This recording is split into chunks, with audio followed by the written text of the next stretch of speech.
Hi everyone, we are here again at the Kunstquartier Bethanien for the last panel of our conference, Hacking Alienation.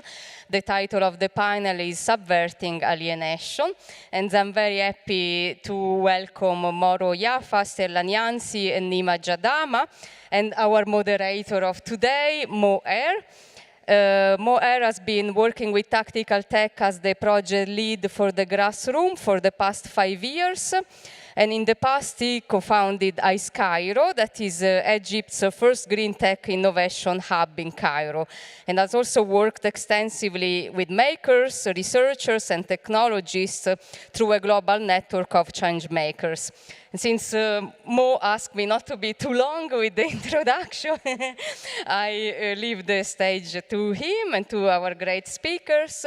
Again, I also feel to thanks Rogue Agency for the cooperation for this panel, and welcome here at the Disruption Lab, and the stage is yours.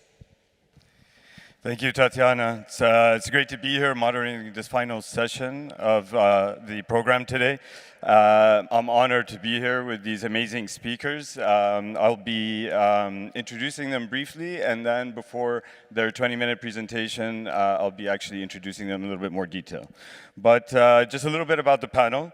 We will explore the pivotal role of media and technology in raising awareness and fostering community bonds among migrants and refugees. We'll be discussing the challenges faced by migrants in Germany, Europe, and beyond, and how the process of gaining agency can shift the focus from being a migrant to becoming a citizen. Through their individual stories, we'll hear speakers and also illustrate the power of media and self-advocating in combating systemic alienation and oppression. So I'll start in the middle, where we have Nyima Jadama, who's from the Gambia and currently residing in Germany. She's a TV presenter, a moderator, and media trainer, and works with media literacy and the empowerment of refugees, migrants, and women. Next to me, we have Dr. Stella Nyanzi, who is a Ugandan dissident poet and activist, working at the intersection of women and LGBTQI+ rights, labor rights, freedom of expression and research, digital democracy, and civil rights. Finally, I'll introduce our first speaker here in a bit more detail.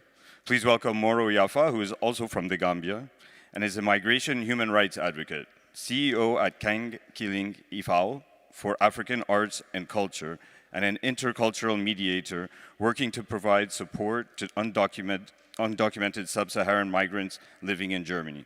He's a radio host, producer, a founding member of We Are Born Free Empowerment Radio, and board member of the Radio Netzwerk Berlin e.V. Moro uses social media to raise awareness and conduct lectures and workshops that focus on gender equality and on empowering women, minorities, and refugees in particular. So I will pass the mic to you so that we can hear about your incredible path here in Germany. Thank you so much. Greetings, everybody. My name is Moro, as he mentioned. I'm here to speak to you today about my story, which I, made on slides, which is going to be shown visual, to get inspiration and also admiration about who I am, how I started my journey, and then, where I am at this moment right now. As you could see the first slides over there, mostly, I deal with media, the fact that media is the only way to change the narratives of the migrants. I arrived here some 10 years ago. If you could remember, some 10 years ago, refugees were, I call it a flow market, some 10 years ago, 2015, 14. So it was always, migrants, especially if you are outspoken migrant, every time media would like to speak to you, to get your stories and twist your stories and use it on their own, interest and benefit. So being the case, when I arrived here some 10 years ago, I found the need that we have to represent ourselves, we have to have our own voices, because we are the one who went through the experiences and we can speak about ourselves.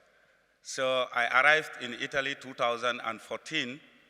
The first time, you could see, this is 9 December 2014, but this was updated. I first, opened my first Facebook page or group in 2014, June, upon arrival in Italy. You could see the picture over there. So this is the first picture which I took upon arrival in Italy. I went to a coffee shop, where I opened Facebook, and then also trying to also connect with people, try to share my experience. As you could see, the group says, to conduct research on illegal immigrants, their entry, their way of living, and then, everything concerning about illegal migration and experiences of sub-Saharan Africans who are living, from sub-Saharan Africa to cross the sea. Because I also became a survivor. I crossed the sea. Based on those experiences, I used to create, this group to share experience, to search for the missing persons, and also to inform their relatives about their whereabouts.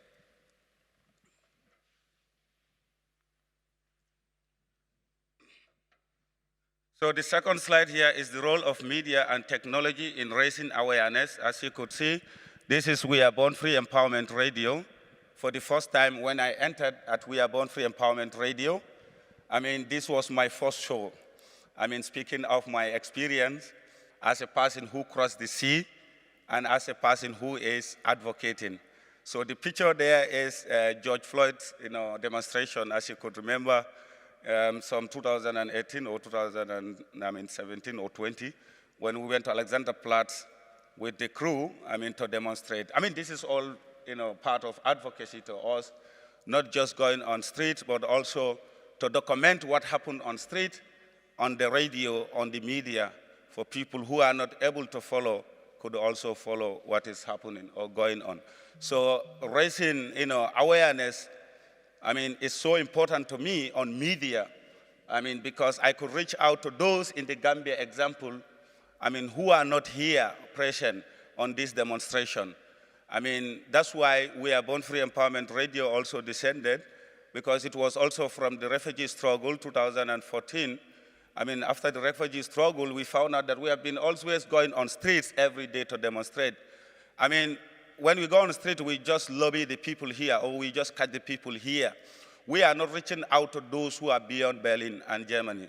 That's why it became that we founded the first African, self-organized radio in Berlin 2016 for the first time, broadcasting on 88.4 in Berlin and 90.7 in Potsdam. And until now, it's effective. I will come to that on the next slides. So as you could see the image, I say picture is louder than voice, because the picture here tells you how difficulty and how hard the journey is from the Gambia to reach Europe. And based on these pictures, you could see this is how I gained my inspiration. Because this was 10 years ago when there were no Facebook, when there were no WhatsApp. I took the journey 11 to 12 months, without reaching out to people on WhatsApp, without even knowing where I was going. But nowadays, of course, thanks to Facebook, thanks to many medias, where we are, distributing and where we are gaining the information and then estimating the information back to those who are beyond us or those who are unable to gain the information. This is very important and it's very powerful to me myself to document my journey, to get the inspiration of my journey from the Gambia, where I crossed 7 borders and crossed the desert, as you could see, 5 days in the desert, and crossed the sea, 24 hours in the sea, lost 15 people and became a survivor. So documenting this journey for me, it's very, very crucial until now. Whenever there's a boat missing, I get the information with the colleagues that I'm working with. I try to post on my social media.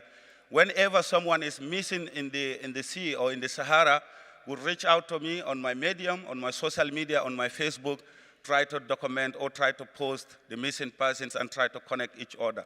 So, some people might find it, of course, hard, but for me, I use this as a tool of inspiration and empowerment, to make sure that, everything that is happening in this central Mediterranean is documented accurately. Everything that is happening in the Sahara Desert is documented accurately. And everything that is happening in Libya, tortures, human rights abuses, are documented accurately, most especially by someone who went through it, who experienced it, like myself, not the media who are just documenting and then posting what EU wants to hear or what Frontex wants to hear or what their elites want to hear. So this is very important and powerful image to myself, and this is where I gain the inspiration of becoming who I am today. So as I said, through this journey inspired me to create the Facebook group. I mean, this was my first logo, which I created, Fight Racism, Equal Rights and Justice on the Globe. I mean, this was 2014 when I first arrived in Italy, as you could see the text over there. I mean, I created the group. I mean, now it's non-functional because it was by then a group. There were no page. I wanted to, convert the group into the page. It didn't work out. But I still have my own Facebook account where I do consistently post and update about this migration journey and everything about the life experiences of migrants, most especially sub-Saharan Africans who are living here in Europe.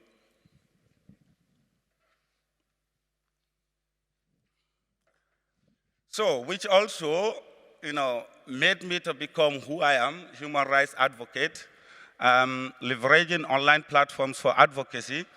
I mean, this is very important to me because this was when we started the radio at We Are Born Free. Not just us, but also we invite our comrades who we could share our skills and talents. I mean, I have never been a journalist. When I was in the Gambia, I had no idea about journalism. But when I arrived here, because on the experiences and the consistency of what I am doing, was able to help me to leverage online platforms for advocacy. And this is the studio where I was inside We Are Born Free Empowerment Radio. And this was also there where we had workshops with fellow comrades and refugees, to introduce to them about self-advocacy on social media, or especially in the radio or any forms of social medias. As a person who went through it, experienced it, to be able to have the consistency to speak up about your own stories. You could see them. They were refugees like us who experienced, and they came here to the studio to, narrate their stories. I mean, likewise, everyone is doing. I mean, without fear, without favor, because this is their studio. They would have never gotten the chance to go to Alex's studio or to go to MRBB or RBB to sit there to narrate their stories. But We Are Born Free Empowerment Radio, we could have everyone there equally to speak without fear because we organize ourselves, we control the media, and we want to speak what we have experienced, and we let it on air without any control. So this is what made We Are Born Free so important to us at the time. This is where we also gain our power of media and advocacy.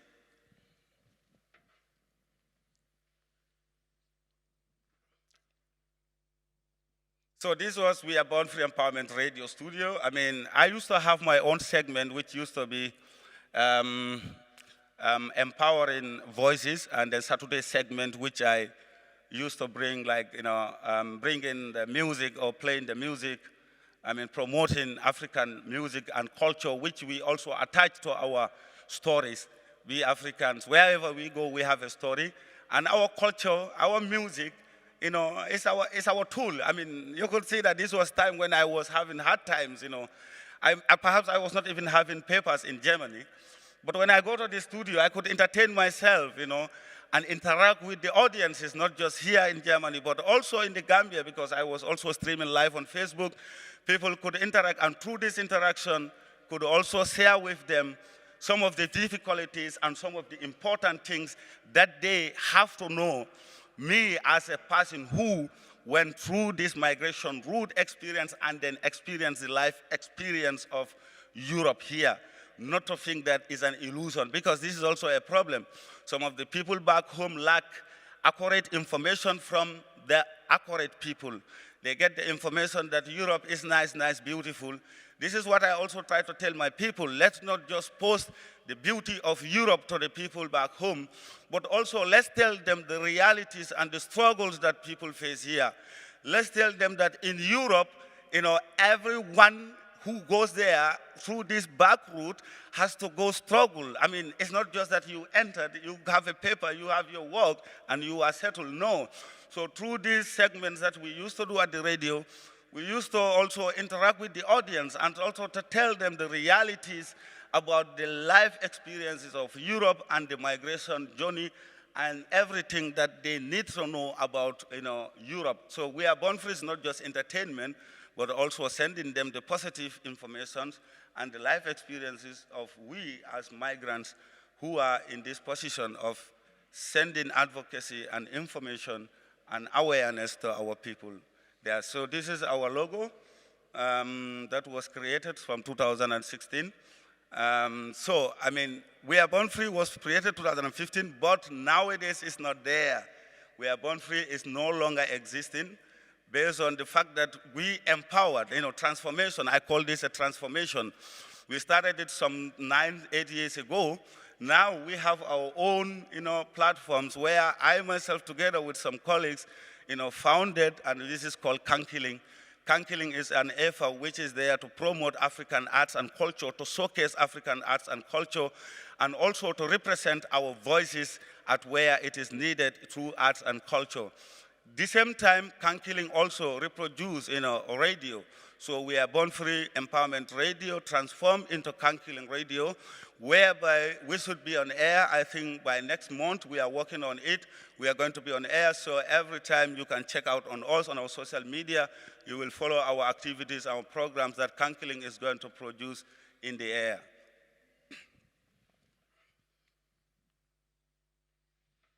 So this is the radio's impact, Kankiling Radio, Empowering Voices.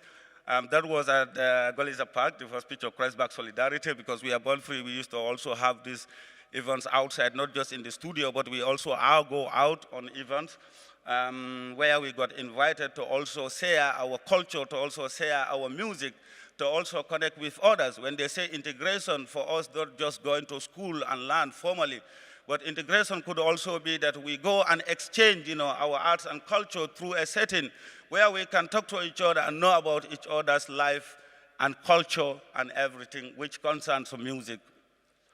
And this one is Kankiling Vibes Crew Signal, the first outreach signal which we, had with refugee. This was a successful radio show which we started from 5 to 10 p.m. And this is all part of strengthening our collaboration with our fellow radio makers or fellow communities who are also working on this medium to make sure that we are connected on the same grounds. So thanks to Refugee for giving us the opportunity to for the first time hosting Kankiling Vibes Radio together with our incredible and talented young Gambian DJs. I'm not just doing media advocacy, but I'm also supporting migrants at Fixed Point as intercultural mediator for the last 7 years. We work in Goliza Park. We have 2 vans. Just to tell you, in case you know someone who has been in Berlin or who is in Berlin, who needs social or legal or health support, could always come to us in Goliza Park from Monday to Thursday. We are there with 2 vans. We have a doctor with us. We have a nurse with us. Low threshold, So when we are not able to treat you, we have connection with other other social services such as Clearing Stella, where we, send the people there to also get the treatment. And also we have the lawyers, we have social workers at Fixed Point. I myself, intercultural mediator. The fact that people have this confidence on me, they could come to me and I could connect them with the social providers in order to get health, legal, and social support. That's why my title is called Intercultural Mediator. I did not study it, but it's out of my experience. In conclusion, the power of media and self-advocacy, combating systemic alienation and oppression. The picture over there is very interesting. It was last month. I was invited at Amsterdam. It was also part of media, project comrades who are also doing radio.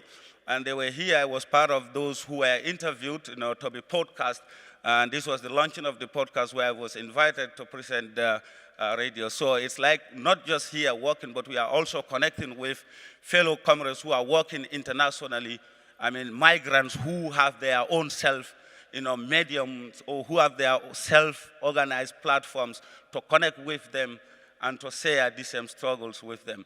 The other picture over there is a very interesting picture, thanks to MMN, Media Migrants Network. Susanna over there, and Nyima is also part of them, or used to be part of them, where I was trained, together with some comrades, we are trained to be sent back to Gambia, to face my community, to share this experience that I'm sharing with you here, with them, about this migration route. We are not there to discourage them to come, but we are there to provide them with safer migration route, and thanks to MMN for providing those offline materials to acknowledge ourselves, to be able to send back home to face our people with the reality of our experiences about Europe. And it has played an impact, thanks to everyone who has contributed to this project. So I thank you all for your kind attention, for being with us, and looking forward to interacting with you if you have any questions. Thank you so much.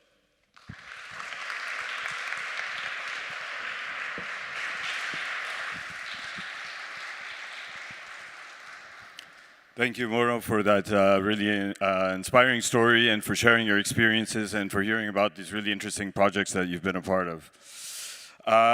Great, so then I think it's time for our second talk right now. So I'll introduce once again Dr. Stella Nyanzi, who is an activist, poet, and digital rights defender from Uganda.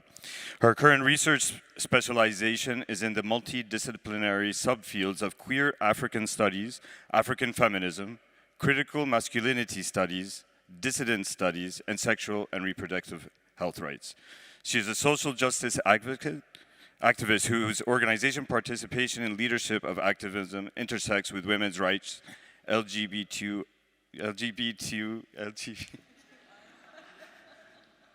it's the dyslexia coming back. LGBT, I'll get it, IQA plus. Rights, labor rights, free expression, and academic freedom, digital democracy, civil and political rights, working in Uganda and in other countries in Africa. Moreover, she is an engaged politician belonging to Uganda's opposition political party called the Forum for Democratic Change. She contested in the 2021 national elections for the position of Women of Parliament for the Kampala district constituency. Thank you for being here, and let's all welcome her once again. Thank you. Thank you.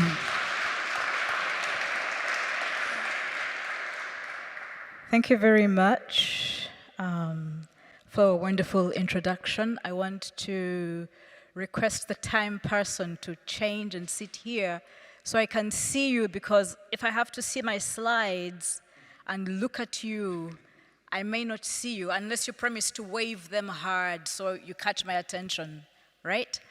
So as I've been introduced, my name is Stella Nyanzi, and I want to be talking about what I've called Photo for Asylum Dignity, and I want to ride on criminalization, discuss the challenges in organizing Ugandan migrants in Bavaria. I want to say that in terms of who I am, following from the keynote, I'm an exile. I didn't see that category. I belong to the Writers in Exile program of Penn, Germany. And I want to acknowledge Susie, who is here, and her husband, Stephen, of Rogue Agency, for making the connection with Tatiana, and thus the invitation. I also want to sort of challenge the first assumption from the keynote that all migrants necessarily have mobile phones, because my phone was taken by the police in Bavaria after I photographed security guards in an asylum house. And so I have criminal charges against me. And the questions I want to ask tonight or this afternoon really talk about power asymmetries within digital democracy. When we say we have rights, digital rights, what do we mean?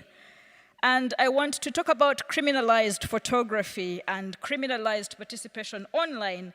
How does one use criminalized photography within Bavaria, one of the most conservative states in Germany, to organize against powerlessness for migrants? And what I'm going to do is an experiment where I'm reading my own notes. Where's that thing? Okay. So on May this year, 13th May actually, to celebrate Mother's Day, my family and a small group of Ugandan friends had a picnic at Hirschgarten in Munich. We shared Ugandan food cooked in my kitchen with others.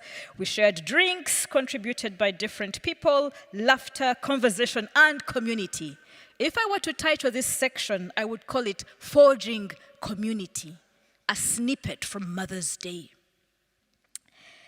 The younger children gave handwritten letters of appreciation to the two mothers who were present. That was their mother and I. My children gifted each of us a singular rose flower, and each of us also received a Mother's Day card, Happy Mother's Day, Mama, which was signed by all the guests present at the picnic. A young woman I met earlier in the year pleasantly surprised me by gifting me a single red flower. That's the only photo I will share this evening.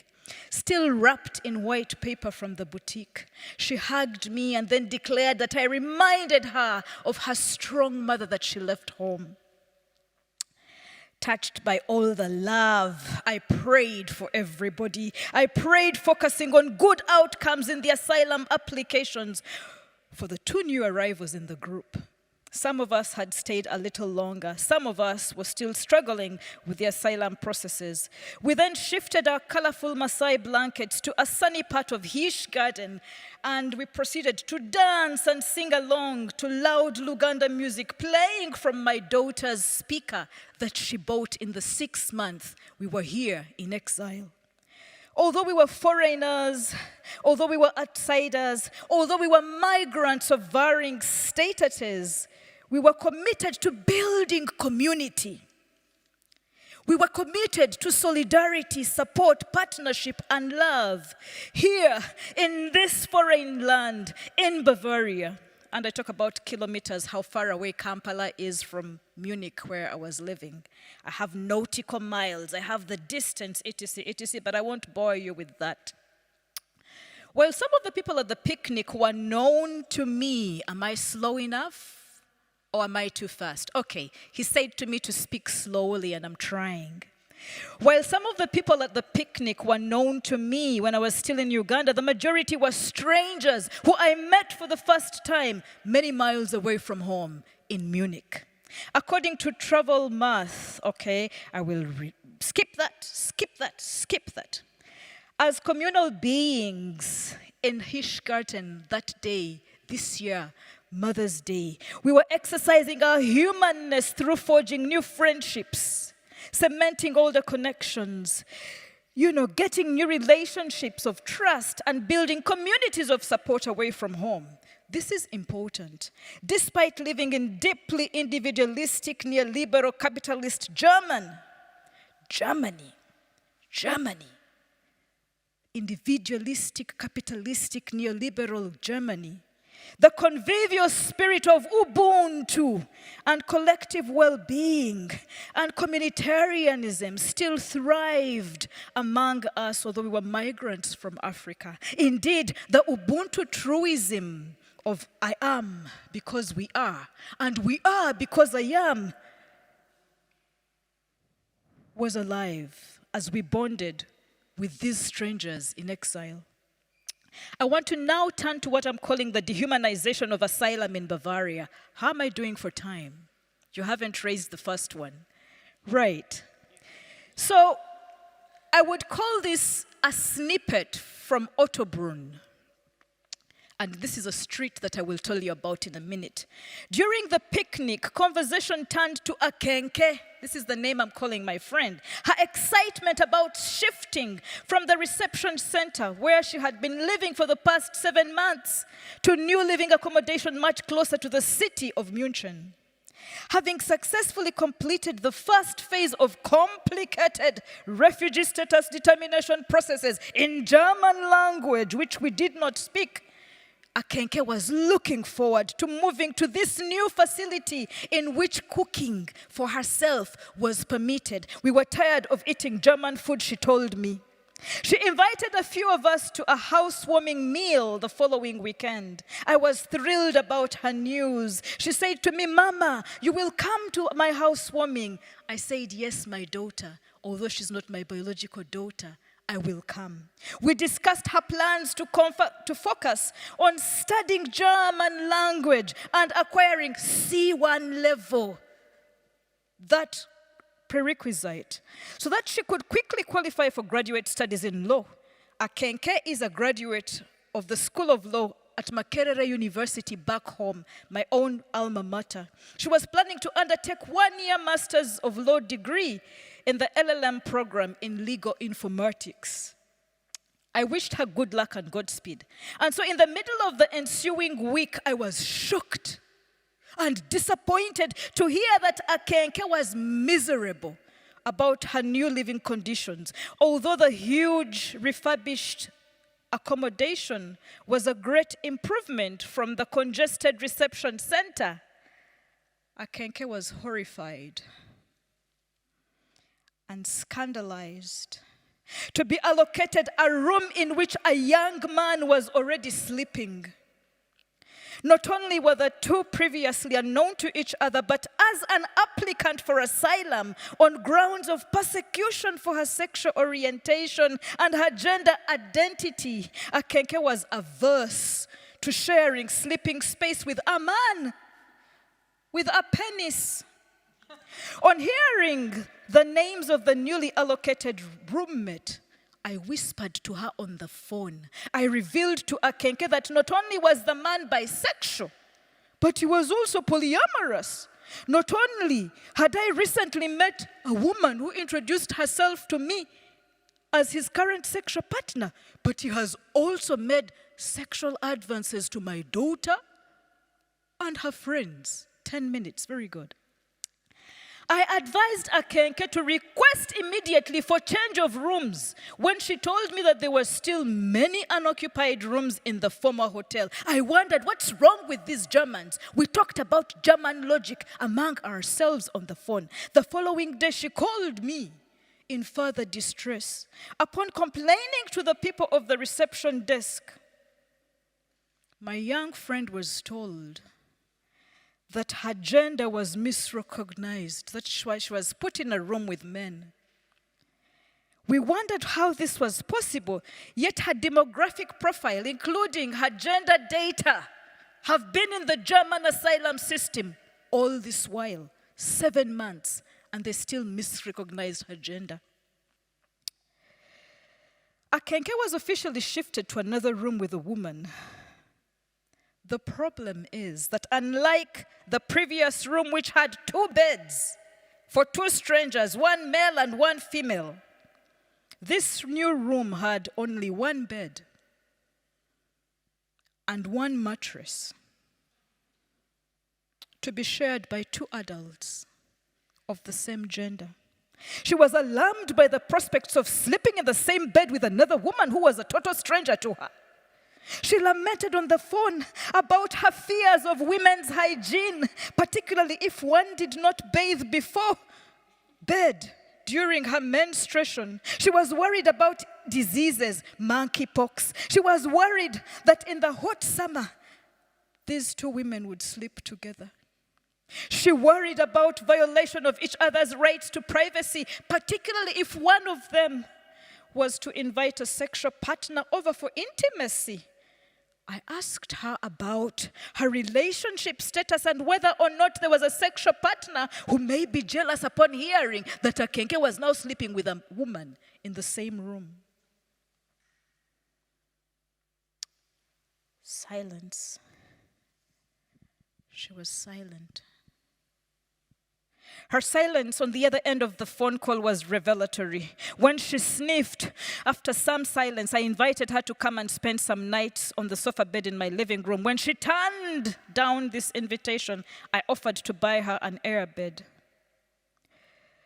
We agreed to wait for the weekend of her housewarming party. I promised that when I visited the new living accommodation, I would assess and advise accordingly. And so, on the weekend for the housewarming party, we carried food, my friends and I.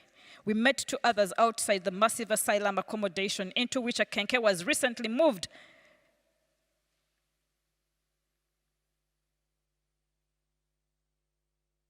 And then the dehumanization started.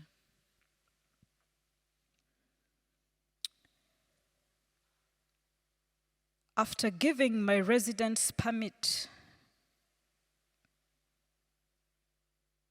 to a security guard who introduced herself as coming from Nigeria, the English-speaking security guard at the reception recorded my details. Prior to that, we met 3 security guards. While they insisted on speaking to us in German language, I explained to them that I only speak English. One of them, a man, the only man, the security guard raised his voice at me in German and he pointed a finger. I say to him, speak English. He spoke again in German. I responded in Luganda language, my language, because I have a language from home that nobody in that place spoke apart from the other black African people I was with. I responded in Luganda language, causing my friends to laugh a little and causing absurd discomfort.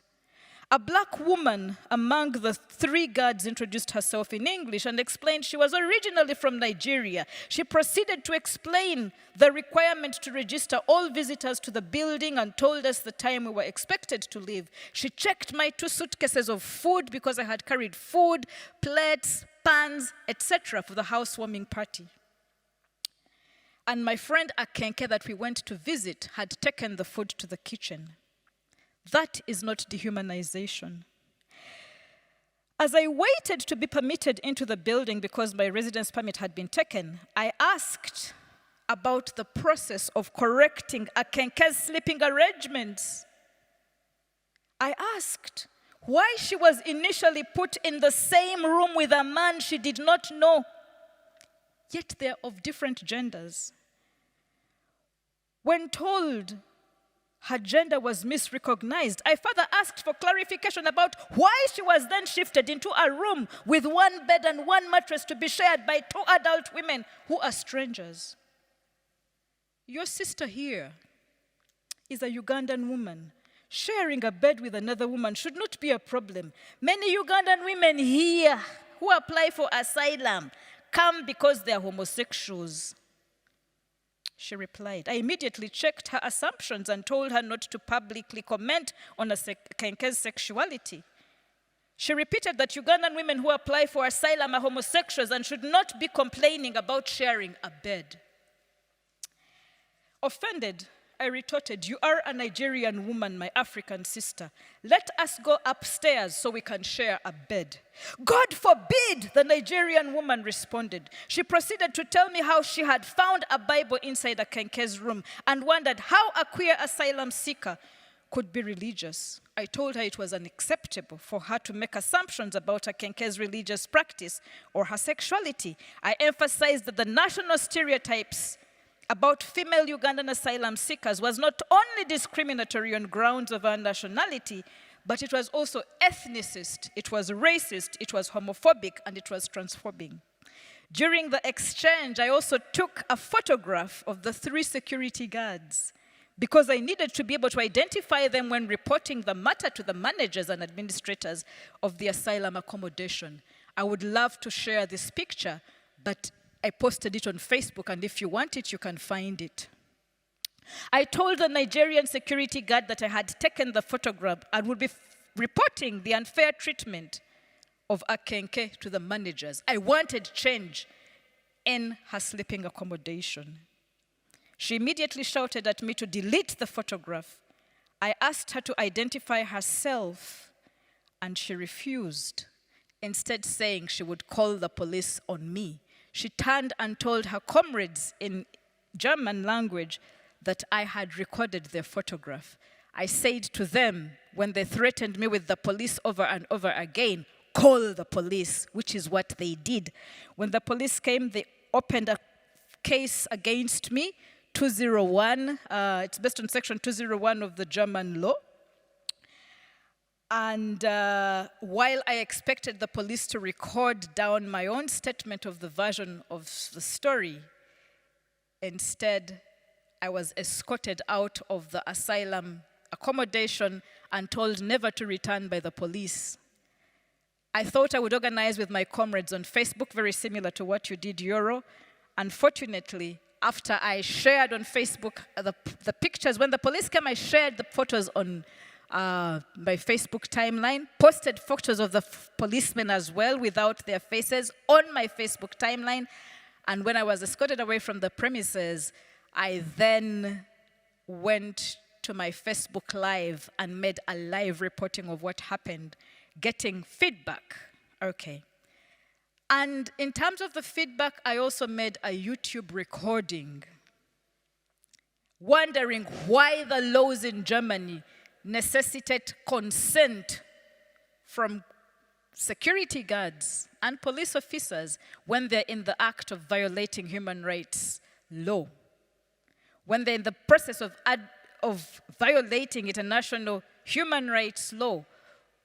How fair or just is it to expect that we shall get consent from those violating our rights in order for us to take the pictures or upload them on Facebook?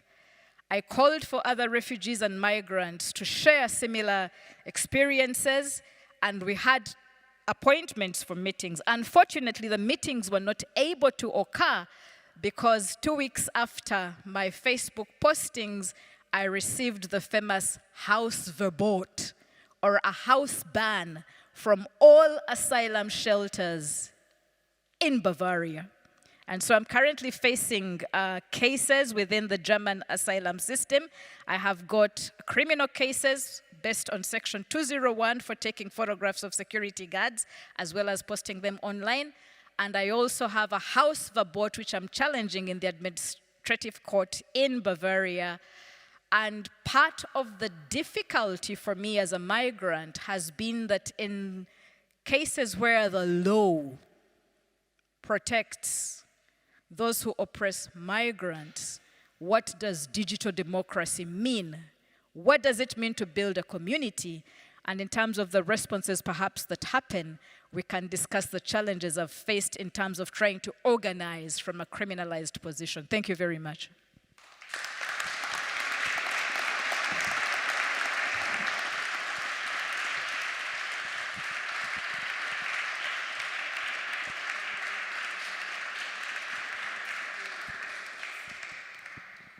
Thank you very much, Stella, for that fascinating reading and for account of what happened. And I'm really inspired by all these actions. And I think we're going to go to our last speaker right now, and followed by that, we'll have some questions, and then move on from questions to the audience.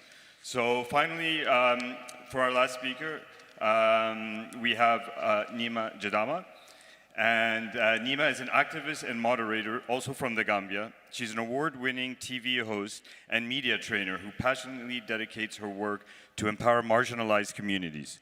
She hosts Nyima's Bantaba, an unfiltered podcast, connecting migrants, refugees, women, and diaspora groups worldwide on critical issues such as migration, integration, women's empowerment, and cultural diversity. Nyima also founded the Bantaba Academy for migrants and refugees, and has received several notable awards for her activism and media advocacy, including last year in 2023, the Silvio Meyer Prize from the Friedrichshain-Kreuzberg district of Berlin. She was the first refugee advisor to the German government at the high-level office meeting in Geneva in 2021. She goes beyond advocating for refugees and migrants at the international level as a co-team member and focal person for Germany and the European Coalition of Migrants and Refugees. Nyima currently coordinates the Young Women Information and Media Literacy Project for Rogue Agency for Open Culture and Critical Transformation. Please welcome me in and welcoming her today. Thanks.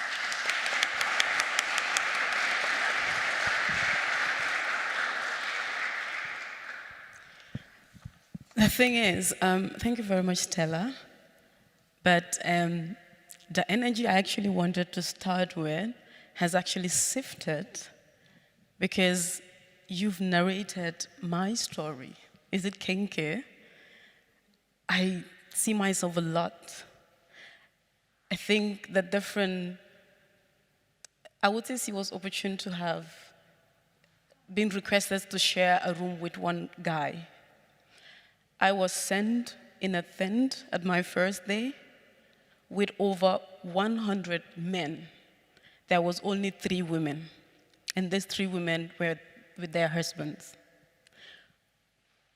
I was shocked when they said, this is where you're gonna sleep, because you came late, it's 9 p.m., everything is closed.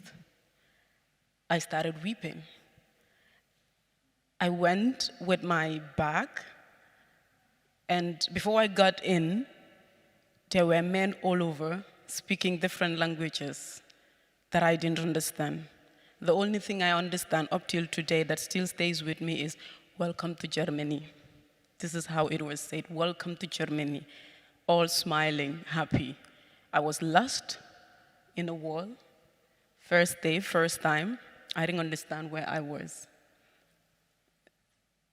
As Black, we're always in solidarity, and this Nigerian guy walked to me and was like, I know you were devastated, I know you weren't expecting this, but this is the reality. So I was like, okay, no one tells me about this reality. I never knew I was gonna face this.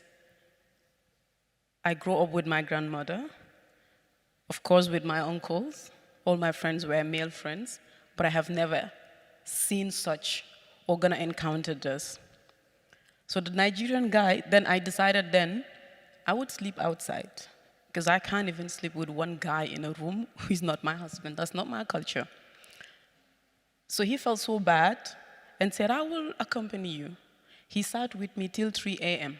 I was just crying. And then he was like, I'm tired, I have to sleep. I was there alone. I didn't know what to do. I didn't know who to talk to. Then I was on the phone with my cousin in England, and we were both crying. I don't even know where I was. So all of a sudden, I heard a voice on the phone speaking, not my language, but it's from Gambia, Fula. I didn't speak the language, but I could imagine what he was saying, and I knew he's either from Gambia or Guinea. So I was trying to spot him. I missed him. So I slept outside.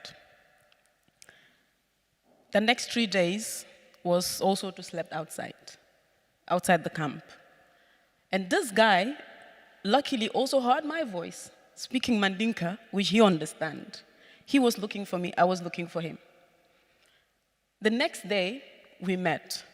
I was just walking, trying to observe and all that, and he was like, the moment he saw me, he was like, I think I saw you last night. You were crying, you didn't know what to do. I'm like, are you the guy that I heard speaking Fula? And then he's like, well, I know maybe you would not want my offer, but if you want, I have a room with a guy from, I think he's from Cameroon or Togo. So they were so nice to leave their room for me this whole night. I don't know where they sleep, but I got the room for myself for 2 nights before I got transferred.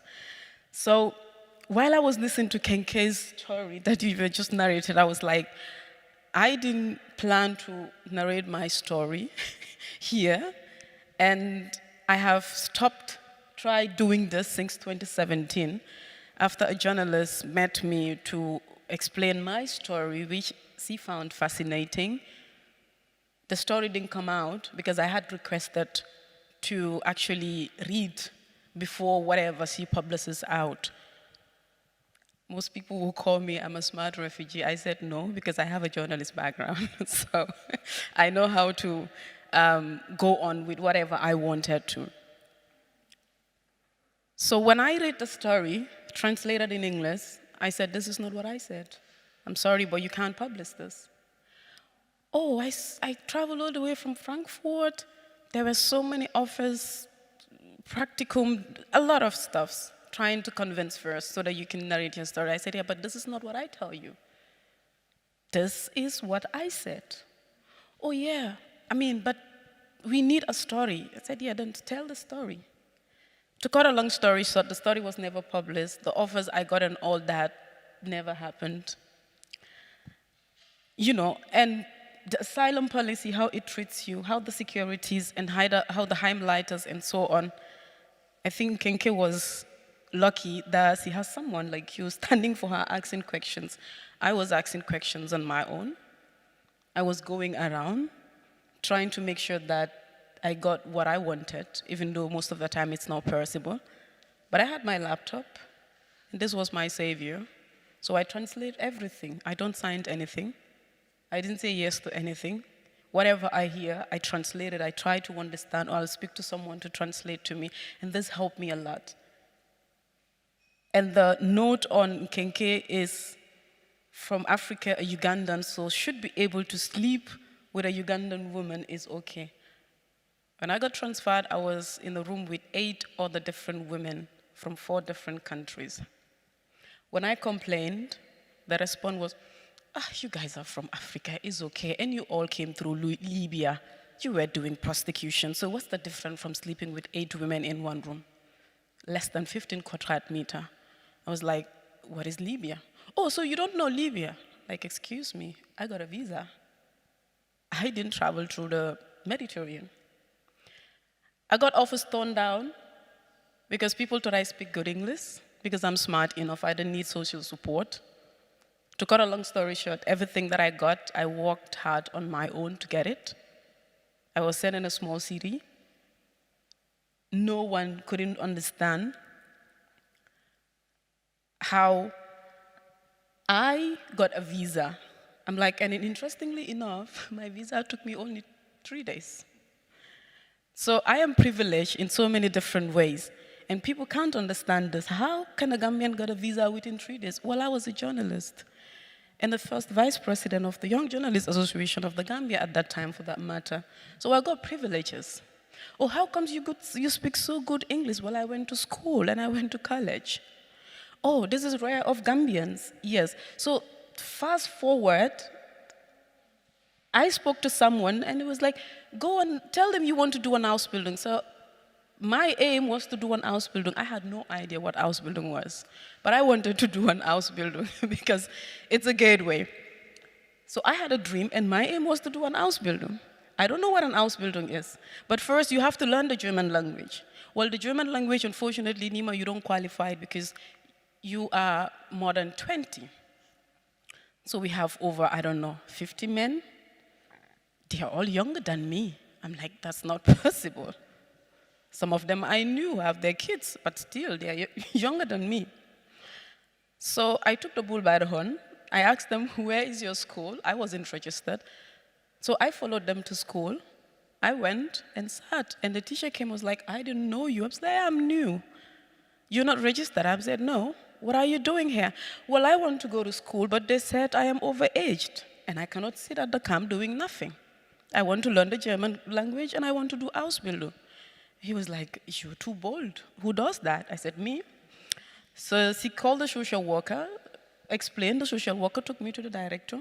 I explained what I wanted.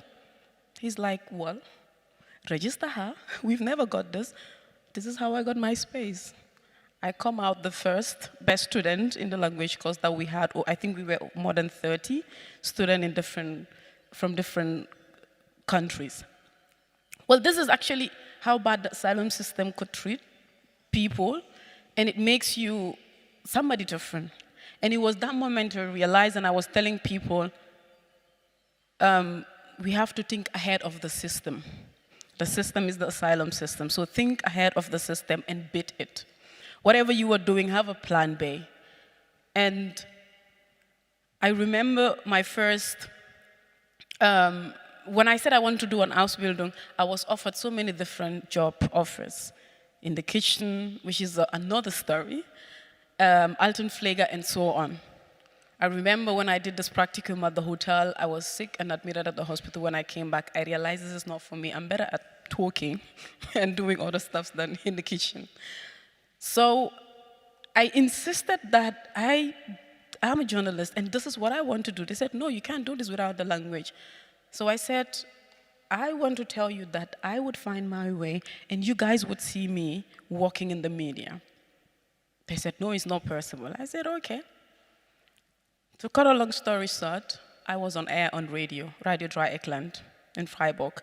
We founded the first refugee editorial, which is now the biggest in Baden-Württemberg. We aired every Wednesday. And one Wednesday, it was live. The next day, I met one of the social workers. Oh, Nyima, I heard you on the radio. Was that you? I was like, no, that wasn't me. Oh, many people tell me it's you. I said, well, I now prove you wrong that I can get my way, and now I get my way. And this is just a start. So I was traversing to Freiburg and Lorach, which was a long journey. I felt this is too much, I can't. And one way I was also doing was I got into advocacy. So I met a lot of people. I had a wider network, including lawyers. So anything I want to find out, I call them, and they would tell me, this is what you want to do. Because the social workers, they don't know their job. This is what we used to say. Anything you ask them, ich weiß es nicht, ich muss noch mal nachgucken, ich muss noch mal fragen. This is what you got. At that time, I didn't even know what they're saying in German. So what I did was, I will ask these people, and I know exactly this is the answer. So I tell you, this is what I want. And if you said, oh, I don't know, I said, you can find it here, here, and there. Oh, how did you know that? No, I just make your job easy. And this is how I got my way out. And I remember, then I joined activism, and we wanted to, I heard those women breaking borders. They're breaking borders. What borders are they breaking? So I thought they're really, really breaking borders. And all of a sudden, we were in Schweiz. It was really close. I didn't know that I wasn't supposed to enter. Fast forward, I was part of those that were arrested for illegally entering Schweiz. So from there, I was motivated to found the Gambia Verein in Lorach, which is now existing. They do more of, my aim was more of apolitical, but they do more of social, like party and more of that. So I was the first Gambian to organize the first demonstration that was held in Stuttgart in 2017. We opted for 100 people. We had at the end more than 300 people. And then, like Moro said, you want the people to hear. And then from 2018 to 19, it was more of deporting Gambians. So I thought, no, this is not okay. So I teamed up with Flüchtlingsrat Baden-Württemberg because they had appointed me as Flüchtlingssprecherin for Gambia. So I came up with another demonstration, and then we find a self-organized group, and then organize a demonstration in Gambia. We weren't unable to stop it, but we were able to influence, to delay their decision, and not to take deportees at that time. I've already been introduced. Fast forward, the Our Voice editorial was going on. I applied for an Ausbildungsvolontariat in cross-media communications. So this is how I moved to Berlin in 2018, December. So after the Ausbildung, 18 months later, it was Corona. Most of us our dreams were shattered. And I was part of those that didn't have anything to do. So I got a fellowship from the European Center for Media and Press Freedom. And this is how I started the Nyima Bantaba. And now the Nyima Bantaba, in collaboration with Alex Berlin, like you said, it's a bilingual talk show that is hosted once every month and repeated. So I don't even remember how many guests I've interviewed, but I know we connect also online from all over the continents and people of all backgrounds in relation to migration, women empowerment, and politics. I'm actually supposed to talk about the bureaucratic hurdles of the German asylum system, which I think I've already did in response to what Stella says. Also advocacy through storytelling, which Nyima Jadama started actually, and finally empowering refugees and marginalized communities through media literacy. That is how the Bantaba Academy comes in. So, I was expecting Moro would say a bit about Gambia. We are both from the Gambia, a very small country. All the time we have to say, do you know Senegal? Yeah, okay, then this is Gambia. 2 weeks ago, I read a statistic from the Gambia Bureau Statistics. We are now 2.4 million. We are growing. 60% of whom are women. Most men are happy that they can now marry 2 wives because women are more than men. I think we need to start a debate on this. So there is a lot of challenges working as a journalist in Gambia. So I left the Gambia in 2015. We had a dictator for over 23 years, from 1994 to 2017, who termed journalists as less than 1%, and therefore this 1% is nothing. They have no voice. So what do? You report as government wants. He said, she said, they do that. This is what I know as a journalist. And when I came to Germany, I'm like, what did I learn in Gambia? What is journalism? And all that. And this is what actually prompted me to start the Yomil project, which I will speak at the end. How is my time? Oh God. Okay, I have 5 minutes. So the bureaucratic hurdles, I've speak about that. So along my advocacy road, I have met Angela Merkel as one of the best students from the online university Kiron, where I was studying political science. I think they have over 2,400 students, and they were looking for only 3 students, 3 best students, so I was part of those. I got the letter, Angela Merkel invited you with her signature, an email first. I said, oh, who is scamming me? I have nothing. I'm from Gambia, so I didn't respond. A few days later, I got a letter. I'm like, who is trying to torment my life? So I got a call. A voice was like, Nyima, we've been trying to get you. And then at the end, she was like, but you cannot tell anybody. I'm like, is it a scam or is it real? So before the call came, when I came, I had dreamt about meeting Angela Merkel, and I just want to tell her that the only request I have for her was to give me documents and also give documents to Africans. And my dream came true, so I met her. So when I met her, I got a topic to talk about women empowerment in education and so on. So I refused that I have a question, and this is what I want to talk about, and this is for her to give me a document. So it was a push and pull. At the end, I did my presentation. If you checked so many videos on YouTube, you would see that I was talking to her like this. I hope the media didn't pick that up, but I asked her this question, and she was like, if I should do that request for you, that means I would do that request for over millions of refugees in Germany, so it's not fair. But she's like, I know you will make it. What else do you want? I said, I want to interview you. She said, okay, fine, let's walk towards it. I never walked towards it, maybe one day. So advocacy through storytelling, that's where actually the idea of the Nyima's Bantaba came in, the podcast came in, the Schwarze Frauen Cafe, which I founded last year. It's a collective of Black women, mostly mothers and their children, who I felt are isolated from cultural belief, because in our culture, when a woman is married, you are expected to distance yourself from socializing a lot, having too many friends, so you just expected to be a housewife and sit at home. So to break this isolation and make them self-organized, meet other women, also from different cultures, cook together. So we do catering and a whole lot of things.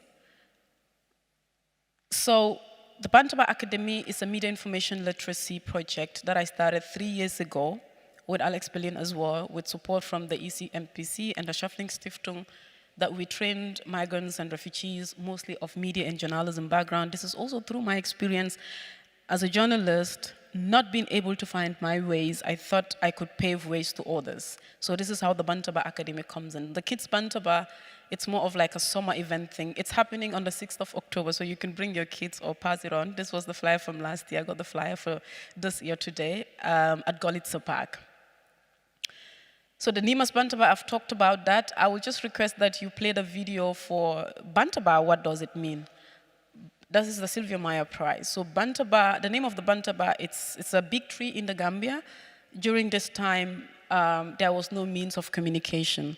So the elder at the community sit under this big tree. You have it in most parts of Africa, especially Gambia and Senegal, where information are passed through. If someone died, if someone is getting married, if someone has a child, and all of that. So this was the information point.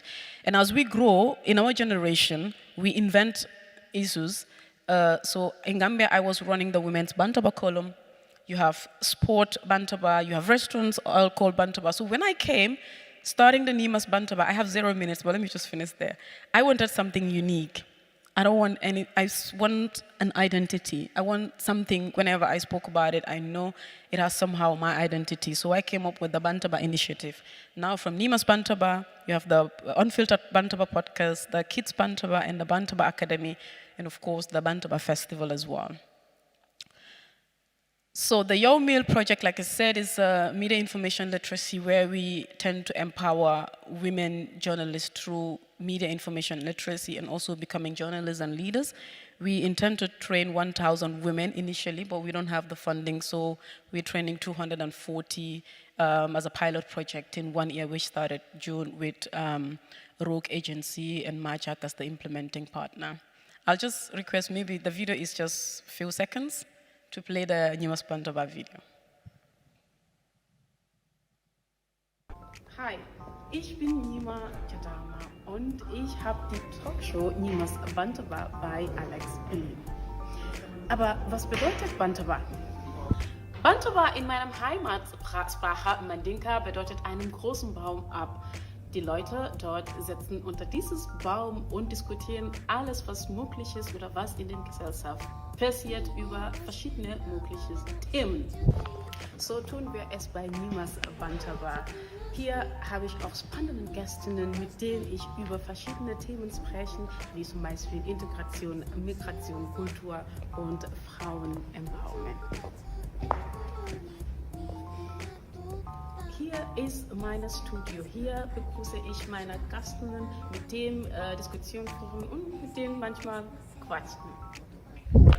Schaut euch doch gerne mal vorbei. Du findet ihr das Sendung Nyima's Bantaba auf dem Alex Medientheken oder auch auf YouTube. Ich werde mich freuen, mit euch zusammen die Sendung durchzuführen und auch zusammen zu schauen. Vielen Dank. Vielen Dank. Thank you very much. If you have questions.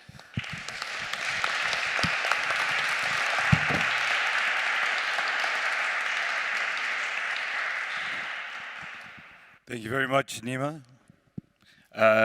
for your reflections in the beginning of your speech and your talk, and for sharing with us some of the harrowing experiences that happens probably on a daily basis in this country, and that needs to be exposed. And thank you for that. And thank you for sharing with us your projects. I'd love to hear more. And hopefully we'll get a question in here, but the Bantaba space looks amazing, so congratulations once again for that. I have a few questions for our speakers, and then we can ask if the audience would also like to ask some questions. So maybe just starting with Stella. One thing that hadn't come up during our talk was that basically your Facebook post in Uganda got you in a little bit of trouble, didn't it? And this is an indication of the kind of oppression and lack of freedom of expression in the online space in Uganda. I wonder if you'd like to tell us a little about that experience and also about how things have changed since then, especially in the upcoming election coming up in Uganda next year. Thank you very much. So how much time do I have? 1 second.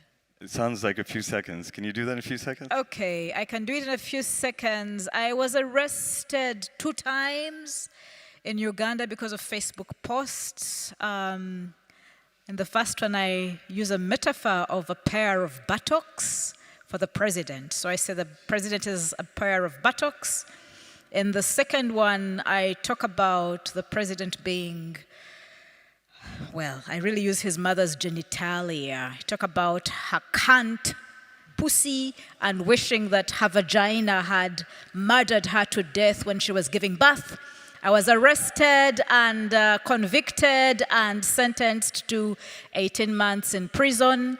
And I think for me that as a digital rights expert, but also as a person who's been convicted and sentenced, in my country we have the Computer Misuse Act, which means that poetry against the president, especially if it's feminist or queer, gets people imprisoned. And I actually served time which also included involuntary mental examination, which I resisted through litigation and appealing to the Constitutional Court. In prison, I was tortured and I had a miscarriage, and we can go on and on and on. So I've been a digital rights activist, using the internet, mainly Facebook, but also Twitter, to challenge oppressive power in my country. And I expected that when I came to Germany, I would meet a free society, but clearly I get into trouble for posting things on Facebook. And again, I'm in trouble. So where is freedom for people like me who want to expose oppressors? Thanks for that commentary, and thanks for your constant fight for these rights wherever you may be, right? So keeping those principles wherever you go. Great. Maybe I can ask a question also to Nyima. I wonder, your experience here with journalism, maybe related to this past question, how do you feel? Do you feel that it's as free as you expected when you came here? Do you have the space to be critical in the way you want to be? Do you feel that there is the promises they told us before we came to Germany? Well, I'll just start with where you stop. Do I feel that there is promises before I came to Germany? I said this in one of my interviews with Deutschlandfunk, and I will say it again. I never had expectations or the realities that many immigrants have about Europe, that it's paradise and everything that glitters is gold. I knew when I was coming to Germany, I had no idea about Germany. The only thing I knew about Germany, or I understand, is I know they eat a lot of potatoes and say hello. So that's the only thing I knew about Germany. My dream was to either travel and study in either England or America, maybe because of the British colonial experience, right? I felt I needed to speak better English, so if I go there, I'll speak like them. So, I never had these expectations. And like I said, Germany was never planned. I was expecting an invitation to travel to England. And all of a sudden, working as a journalist, I had some problems. And Germany was so quick. Like I said, I got my visa within less than 5 days. So I left the country. And I didn't come with the idea of staying in Germany as well. Things happened, and I couldn't go back. So it was the first time me hearing the idea of asylum and so on was like, what's that? What's that? So I tried to start to do research and so on. And I knew that this is like a battle that I am going to face. And as a woman, my grandmother up till today is still worried how I am surviving, because I didn't grow up with my mom. I grew up with my grandmother, and I don't remember ever visiting my mom and spending a night with her. I've never been to school vacations and so on, so I was this granny's girl that grew up with a lot of men, and most people would say, you think like a man. I said, because they are my friends, so this is the only thing I know. So, but they never believed I could do it. I didn't even know how I survive all of this. There is a lot to my story. Like I said, I don't like explaining my story because I'm writing a book. So the issue of journalists, I would say, yes, there is hope. And I have also, I wouldn't say never, but I haven't really had this experience of telling you what to do, what to write, what to not, like, the censorship stuff and so on, like it is in my country. I felt it's really a free press. Maybe I think what is lacked is journalists reporting on migration issues, how they tackle issues about immigrants and refugees, to be specific. Like in my case, like so many different cases.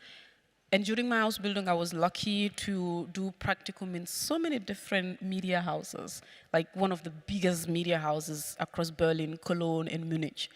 So I've been to like really the high expected media houses, and to be quite honest, the experience I would say is really, they give you this respect and dignity that you know something. Maybe the difference is the language barrier, which I accepted.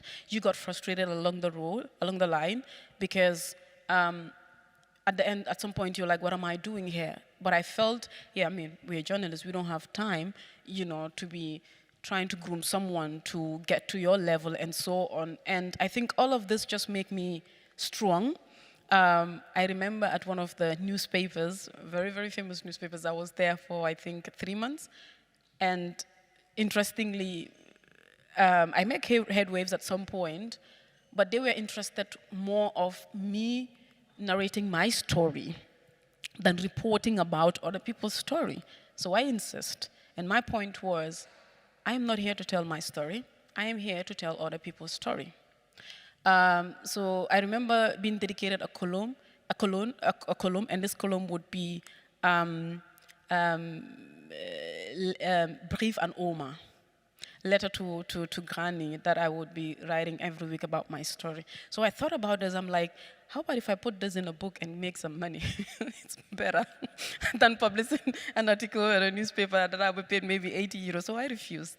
And I've also seen how most of them will treat you with respect, even they knew, okay, you don't know this. But to cut a long story short, with this newspaper, then there was this football saga with this Gambian guy with his age, that he has a false age and all of that. So I happen to be the so-called expert because I'm from Gambia, for the first time reporting on sports, and everybody was relying on me. Calls were coming from so many different media houses, and the head of this media house was like, we've never got this, this is so amazing. But then critics were also coming on. I remember from the Hamburger Blatt wrote his article, and at some point he was like, yeah, aber die Journalistin ist auch selbst aus Gambia. So what does that mean? I'm sidelining with him. I'm like, I didn't even know this guy, right? I'm just doing my job. So I was more prone to information than them. So I would say, and I remember when I went to Alex, because of this experience, I thought, okay, I should report about my story and so on, and also from the experience from Our Voice. Alex Berlin was like, and this is where I got my courage. Nyima, you're not here to tell your story. And with my veil as well, at the beginning I thought no one would accept me because I got rejected in Baden-Württemberg because of my veil, because of my religion. I can't stand in front of a TV with this. So at Alex, I thought it's going to be the same experience, but they're like, no, we don't care. We're not interested in this, what is on your head. We're interested in what you are bringing and what is inside your head. This is what we're interested in. And report about other people, not just about you. So I think that was courage that actually pushed me, and I think the media, in time, I don't know other experiences, but my experience was okay. I wouldn't say good, but it was okay. I think they just need to do more on the issue of reporting on migrant and refugee issues. Great, thank you for that, Nyima. We don't have much time left, so I'm just going to ask Moro very quickly one last question, maybe a really local question. I saw your work and the projects that you were doing in Gurli and in Gurli Park, and there's this issue that's been around the news, right, for the past few months, and they're talking about wanting to put a fence around it, and I'm just wondering if you want to have any quick thoughts on this, just because of your presence there for so long, doing things with the community and with the organizations you've been working with. Thank you so much for bringing the topic of Gully here, I think, which is very important. I've been working there for 7 years. My work in Gully doesn't just mean working for the project, but it's the community cohesion. The community cohesion is very much important to me, myself. For the first time I arrived here, I was undocumented. In order to get treatment, legal and social support, the first place I got introduced as a community was Goliza Park. So when I went there, I met the community. I met my brothers from Gambia, from Senegal, from all over West Africa. Most of them, some of them whom I even knew from home, some of them whom I share the route, and some of them whom I share even the lagers, somewhere in Italy or somewhere in Germany. So finding them there, it's a strength, it's a community, not just the project that I am working for, but just going there, speaking your language, meeting your people that you share the same commonalities and struggles. It's something else. This is what I've been always trying to tell people about Goliza Park. It's not just about drugs and crimes, how the media is portraying it. This is why I against those so-called medias who are always there to talk about Goliza Park. Last 2 weeks ago, we had a conference there, and this is what I told them. My topic of the conference was, we all talk about drugs, crimes. Why can't we also talk about the positivity of the park, the diversity of the park, the intercultural aspect of the park, the beauty of the park? So this is so important. For me, I'm just against everything that is going politically. I against everything. What they are talking about the park is not going to work out. We need social solutions. There are social problems in the park. Therefore, we need social solutions to this problem instead of polishing and all short of crap. I mean, it's just absurd. It's crazy. About Golisa Park, what they talk about is like crazy, you know, it's just nonsense. It doesn't make sense. Can I just add something Yes, on please. that? I think, you know, yes, it needs social solutions, but I think your contribution matters as well as the community, especially coming from Gambia. I had worked in Golitsa Park as well, almost 2 years. I was the first facility manager for Gangway Straßen Sozialarbeit, and this is where I have my social experience. You didn't see it here because of time. So, you know, we came up with this, the Gully Jam, Gully First. I initiated this with Jaringo. The idea came, this is, like you said, the positive impact. Let's show the other side of Gully. He's from Gambia, a very famous reggae artist. So we didn't know each other, but we met by accident, also from speaking our languages. And he was like, and I'm like, I do media stuff. He's like, I'm an artist. Can we show the positive side of Gully? What do we do? I'm like, I have an idea. He has an idea. At the end, the idea turns out to be the same. So we came up with the Gully Jam Festival, which the mayor recognizes. The idea is to to make sure that music bring people together, and every year it's veranstalted, so that people would also see that these people are also talented. Because while I also came up with the idea, working there for 2 years with the other amt and so on, every week or month there is a meeting, and the only thing you hear about is drug from where Gambia, and I am Gambian. I felt so bad, so sad, you know, trying to talk to these people. They don't listen to you. I faced so many challenges because they're like, we don't know where you work, Nyima. Sometimes we see you on social media active, advocating for us, but sometimes we see you on the TV. Sometimes we see you with German politicians. So we don't know whether you want to deport us or you want to support us. So this challenges you don't know. However, what do you do as a cultural mediator, trying to support them? Maybe if you talk to them, there could be more solutions. Talk to the people as well. I mean, this is what there we've is been doing. behavioral change. It's important as well. Thank you both. I think we'll just have these last few minutes, so I do want to give a chance to the audience in case there are any questions. Are there any questions? I think we have a mic. We still have time? I saw 1 minute. For the audience, yeah? Yeah, for the audience, yeah, exactly. Yes, please. Yeah, I wanted to ask to the entire panel. First of all, thank you for your stories. Really, really, really touching and really, really insightful. And deep. I learned a lot, essentially. And I wanted to ask, you talked about power asymmetries, digital rights, community building, and how do you deal with spinning in a narrative in support of social change when the medium, when the structure that is supposed to support you, when the asylum procedures and the materiality and the sociality that surrounds you is against you? How do you deal with it? When the tools that you are given to defend yourself are turning against you? Do we answer immediately? So I think for me that why I call this riding on criminalization is the law in Germany criminalizes taking photographs and putting them online. So it's not a legal question for me, as you say. Is taking photographs of anybody without permission a crime? Yes, it is. Am I guilty? Yes, I am. But the question is not legal. It's a moral and political question about how then do we organize as migrants from that position of criminalization, and why I sort of think about Photo for Asylum Dignity, which is a project I'm thinking about doing, is I'm in court. I would like migrants, asylum seekers, refugees from Uganda to come and stand with me as a criminalized person. I am guilty before the law, but how do we get evidence to show that the asylum system is not working for us? And so if I go to court and I lose, the penalty is 2 years in prison or a monetary fine. I am not going to pay the monetary fine. Take me to prison.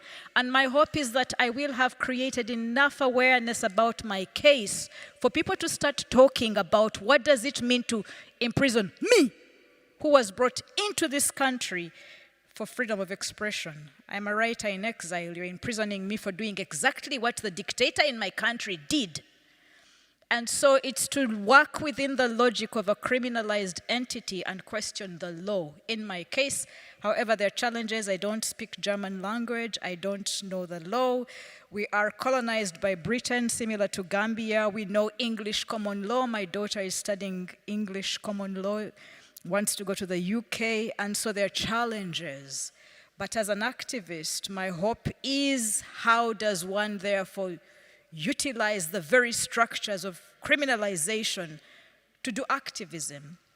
And the last thing about Golitza Park is, when I was looking for a lawyer, Susie over there took me to the legal aid clinic, and the first lawyers that made sense around my criminalization in Bavaria were from your free clinic. Or 10 minutes? For the whole session, I suppose. Yeah.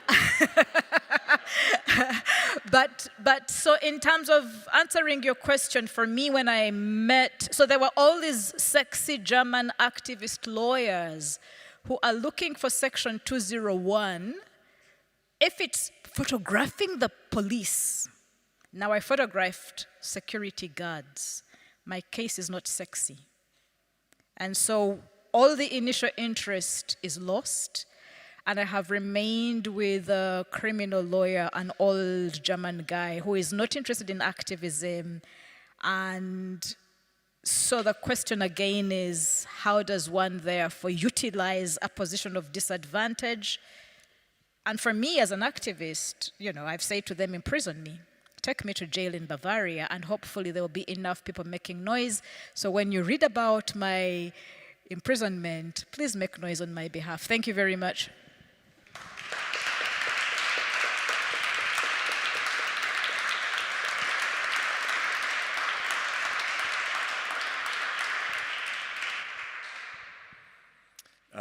Do we have any more questions? Maybe online then. We can take a question from online. Yeah. Yes, we have a question from our online audience, which is for the whole panel, maybe more for Moro, but for the whole panel. The question is, have you ever experienced censorship from Facebook or other social media platforms when sharing the real challenges of real-life experiences in Europe? Have you had posts removed or your account closed by the platform itself? And I think it's not your account, but it's more if you heard the stories of other people in this situation.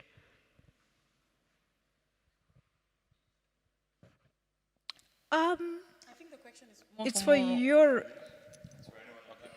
All of us. Okay, I can start. Okay.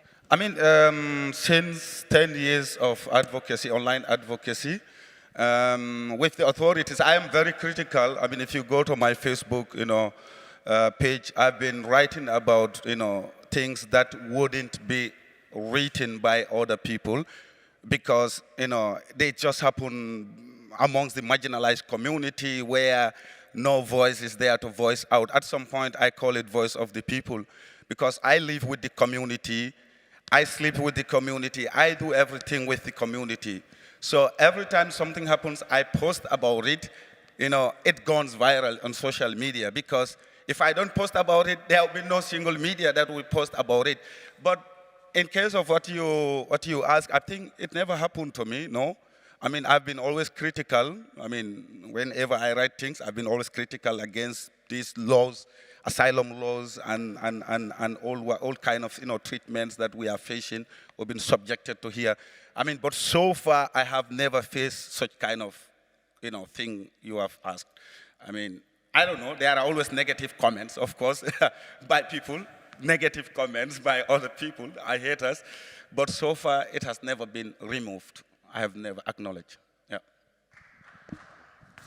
I mean, I was active until, I think, 2019, when I started my house building and I felt like I have a lot to do. Before, I used to be very active, and I still used to laugh about this because I was always posting stuff online, whatever is happening, especially for my community. In regards to censure, I would say it was more of indirectly because I published an opinion about our current president. You know, when the deportation saga was going on, him and the then Minister of Youth, who was also used to live in Hamburg. Our president used to be a refugee as well. He used to be an immigrant in England and in Hamburg, in Germany, I don't know exactly where, but all of a sudden he was deported. So then I felt he's not really, that's the fact, he doesn't really know a lot about politics. He's more of a business type. Migration, I don't think he has an idea of what he is doing when it comes to migration policies. So I was criticizing this a lot. And so I wrote an opinion that, I mean, we should ask the president why he was deported. Maybe he was selling drugs as well. That's why he was deported. He failed his generation. He failed during his time, so he couldn't achieve anything. He decided to go back to Gambia and start his small businesses, and all of a sudden he became a president. That is this time. This is how I see it. So he shouldn't say that they should deport everybody. That is wrong. And the Minister of Youth supporting him used to be known as a notorious drug dealer in Hamburg. So he also left to join politics. So I'm like, these two people are handling our country, and he is advising the Minister on Youth issues, and you are allowing him. Let's do an investigation. And I have my evidence. And this thing went viral. A newspaper that I was working for picked this up without my knowledge and publicized it. Luckily or unluckily, my uncle used to work for this newspaper as a webmaster, so he puts the stories up. So when he saw this with my byline, he said, I know she is so stubborn, but she can't do this, because she is putting the family in trouble. So he didn't publish this. I saw he was calling me whole day, so I ignored. I'm like, this thing I posted, because what I was doing, my family were never informed. They would see it as every other person is seeing it up till today. And I remember my grandmother would be calling and crying, is that you demonstrating? I said, no, Grandma, it's not me. So, I mean, when this thing went, and he was like, because he has to do this, so at some point he put it up. And then a lot of calls were coming in and so on, because it was online. So he then texted me, I know you are not picking my call, but just go online and check what you did. So I went online and I saw this. I was like, okay. I didn't expect this to be at a newspaper. So I tried to communicate with the newspaper to do an apology, which they did indirectly, but then apologizing for the devil's mistake, which was me. To cut a long story short, it affects somehow my family on this. My uncle has to lose his job and all that. So Facebook put this thing down, and I did my own disclaimer, criticizing the newspaper that they would do this at Barrow's time, because for him, he's just sleeping. So the former president, if it was Jammeh's time, they would be behind bars now. And since then, with my former boss, he doesn't talk to me up till now, because he's really angry that I did all of this. I used to be very stubborn and all of that, but since 2019, I haven't been active on online, doing more of other groundworks and on TV, radio, and so on. But I know a lot of people go through this, like your case. I mean, yeah, I've been censored by Facebook. I've got red signals, yellow signals. I've been in Facebook jail. My posts have been put down. In Europe, so I was posting pro-Palestine from the river to the sea, and I got quite a beating for that. My posts around the IDF have been put down more recently. When South Africa took Israel to the ICJ, but I think the other posts that I have had that had problem were when I protested against the AFD, and I was in protests. We were singing songs, and I posted those online. I got red lights and yellow lights, and I was put in Facebook jail. And I think the very last one is, because I used my body to protest, sometimes I've had nude protest pictures from old times where my breasts are out and I'm angry. And those have been put down by Facebook, where I'm very explicit about LGBTIQ plus rights, more and more on Twitter. My tweets get put down. So yeah, I mean, I think the community standards of Facebook around nudity, and I think there are unwritten standards around Israel and Palestine. it's not written anywhere that you'll get into trouble for having one side. Those have been put down. Sometimes they just disappear. So for the online requester, important question. Because the laws of a country might permit freedom of expression on the topic, and Facebook standards or Twitter standards may not. Thank you. Thank you very much for your response. I think we have just a few seconds left. Hello, hello. I think we just only have a few seconds left. So I'd like to thank all our speakers for all your insightful thoughts and for sharing with us your experiences and about your different projects. I think as a last comment, I'd like to also just, I didn't get a chance to bring it up, but I don't think was it 1 minute or? I did want to hear actually a little bit, maybe one person could like maybe just really quickly give me their thoughts very briefly about, we didn't talk about it the whole time, the rise of the right. You just brought it up right now, and the alternative for Deutschland has been winning in different states. What does this mean for the migrant community? I know it's a heavy loaded question, but maybe like a really brief answer by whoever would like to answer. I mean, for me, while home is dangerous, the AFD is really scary, and because I have children here, Germany is an interesting alternative for them, for futures, but for me, more and more, I'm black, I'm a minority, home may become a sexier alternative. So the return home and not live in Germany under the AFD becomes slowly more attractive, but who knows? Thank you for that, and I think, oh, sorry, Nyima, please, you want to No, sorry, I forgot that one person should answer that. It's okay, please I go mean, for I it. think in general, it's not just Germany with the far right. I think, like I said, Europe is sinking when it comes to migrants, the far right taking over, and I think the case of Germany, it's going really bad. Like Stella says, it's good to have a plan B. People like us, I mean, most of the time I would say I didn't fit at all. I'm black, I'm a woman, and I have a veil. So that's a whole lot of, backlashes. But then, I mean, if you're strong and you know your way, you could find your way out. It's not going to be an easy road. It's always sucking and sucking, especially when they reveal that they will deport immigrants, even with German citizenship. So what does that mean? I hope we didn't get there, but in case, I think we're all prepared. Well, thank you once again for all your comments, and let's give a hand for our speakers.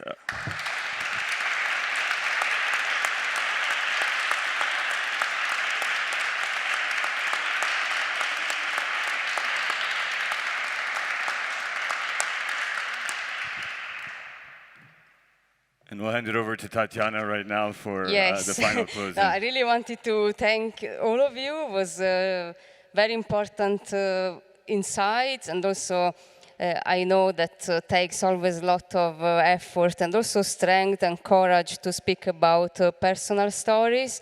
So thank you for that, and I really hope as well that all these will serve as inspiration and also as a positive end as well, because I think we have been discussing the power of technology also for giving hope, and I think, okay, what is happening with all the censorship?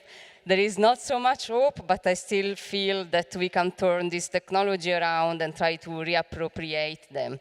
So I really want to thank you, and now I will just conclude with 2 minutes to tell you what will happen next at the Disruption Lab, but so you are free to leave the stage, otherwise it has been a long day for everyone. Thank you again. Thank you. So I just ask for the last few minutes. Thank you, Moro, that you needed to. Yes, thank you as well. I didn't say the official thanks to you. And I want to conclude by telling you what is next at the Disruption Network Lab. I think is important also for following the future events. Of course, we have still one day tomorrow with the workshop that will be held at 12:30 with Alla Pop and Dinara Rasuleva. And I think is now sold out, but it's very important to go on tomorrow also by having with us a specific topic on imagining future of technology, and also and going beyond the discourse of colonization to imagine how to reappropriate the language as well. And then we have, as I mentioned before, our meetup the 31st of October with Marwa Fatafta and Haldi At-Khatib and Enrico De Angelis. And this will be about, again, AI and warfare. So we will touch again the discourse also of Gaza and Palestine, but at the same time also the importance of using open source intelligence to denounce human rights crime. This is also the work that Hadi does at Mnemonic. And we will have another meetup the 15th of November, always at Stadtwerkstatt, that is this venue in front of NGBK. And this is on the topic of X-rays, seeing the invisible. So we will speak about art, evidence, and human rights crime together with Jana Lozanowska, that works specifically on this topic, also at the Bar College. This is an event that still has to be put online, but will be a follow. Instead, the meetup of the 31st of October, you can register already. And then we will conclude the year with our conference that is also celebrating 10 years of the Disruption Network Club, so this is very important for us. And this is a conference that is strictly connected with what we just discussed at the panel before, because the whole topic is around the kill cloud, what has been called by Lisa Ling and Sean Westmoreland, that are two military whistleblowers that were working at the US drone program before. And thanks to the work we are doing at the Research Institute that is called Investigating the Kill Cloud, we are also analyzing AI and warfare. This has been done by our 4 fellows for the past 1.5 years. And together with Lisa Ling, we have also Jack Paulson, that is the director of Tech Inquiry, Joanna Moll, that we also mentioned at the beginning of today, an artist also working at the interface, and Naomi Colvin, that works at Blueprint for Free Speech. And through the work of them, we will then create this conference that is indeed also called Investigating the Kill Cloud. And we will discuss the impact of the kill cloud that was perfectly described by Marwa today on civilians, on what happens also through drones technology, AI technology, and the killing of civilians that are happening during war, but also beyond. And this will be a conference that we also do together with Jutta Weber, that is a professor of media culture and society at the Paderborn University. So we established a partnership indeed with Paderborn University that is doing a research project on swarm technologies. The program of this conference is actually already online, so you can register there as well, and will be the 29th and 30th of November, and the 1st of December we will have a roundtable of experts to imagine how to go on with this research, how to also create advocacy projects in the future, and how to develop further this research. And finally, I want to conclude this conference day by thanking all the team of the Disruption Network Club and our great crew that has been with us the whole day and will be also in part tomorrow, and of course all the work that has been put to organize and develop this conference. So first I want to thank Jonas Franke, that is our creative producer and also graphic designer. Thank you, Jonas.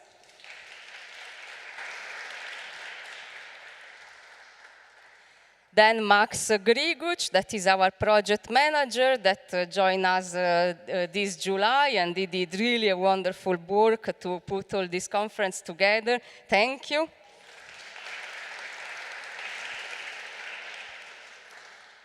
And Agnese Trocchi, our digital communication manager.